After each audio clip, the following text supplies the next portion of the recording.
Hi world, it's the 13th of December 2016, it's about 1 p.m. First of two videos today. In recent months, I've been finding that unwittingly and to an extent unwillingly, I find myself in a situation of dealing with people who are slowly but steadily becoming more and more physically ill. But this is not illness in terms of disease, illness or infection. It's illness in terms of lifestyle illnesses, diabetes, obesity, cancer, glandular issues, ME. Now on the one hand, and then of course digestive food allergies, big one. On the one hand, when I was a kid, when I was still living out of food out of my mum's back garden, there was none of these illnesses. There weren't fat people. There wasn't obesity. Diabetes was 0.1 of 1%. Cancer was not talked about. It was still there, but it was nowhere near the scale it is now. Many of those diseases I've mentioned are lifestyle illnesses because they've only been around 40 or 50 years. I was the last generation to be fed on, to be brought up on naturally occurring organic food. By the time I was 8 or 9 in the early 60s, processed food like yogurt, ski yogurts and instant whips and blancmanges and food with colourings and food additives and preservatives was starting to infiltrate the shops big time. So I was perhaps one of the last generations to be brought up in a way that gave me a good start at the digestive level. But these days, I see so many people with illnesses that could be put down, many of the reasons for this could be put down to the lifestyle management, i.e. exercise, nutrition particularly, and attitude towards junk food.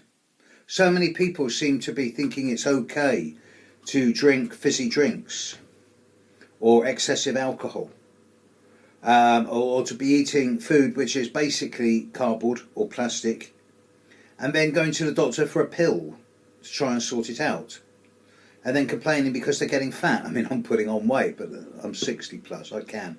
Well, it's not an excuse, it's just a fact of life. That's what happens if you sit around doing horoscopes too much of the time instead of getting out there running. I think that the single biggest contributing factor to illness is processed food.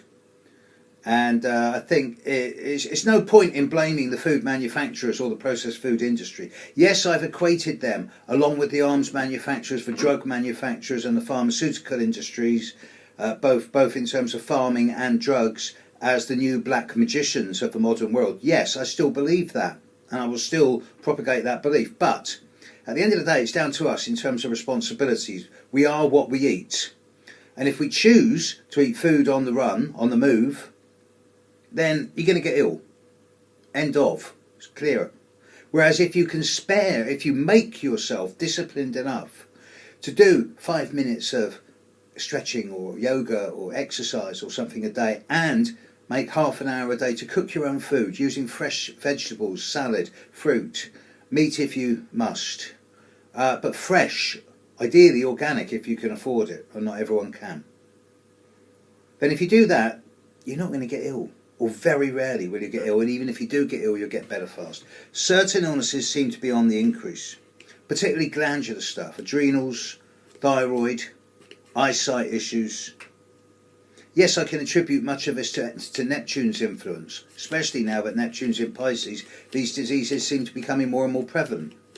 I'm also seeing major upturns in the last 10-15 years in digestive issues leading to ulcerative colitis, Crohn's disease, and the single biggest contributing factor to this is nutrition and diet. This is not a genetic inheritance. It's not a weakness in the gene level that's predisposing people to these diseases, because this was never around 10-15 years ago. It's down to diet and nutrition. Processed wheat is probably the single biggest contributing factor here. this is contentious stuff. I'm sure the food manufacturers will jump down my throat for this. But the fact is, I've got thousands, of statistics.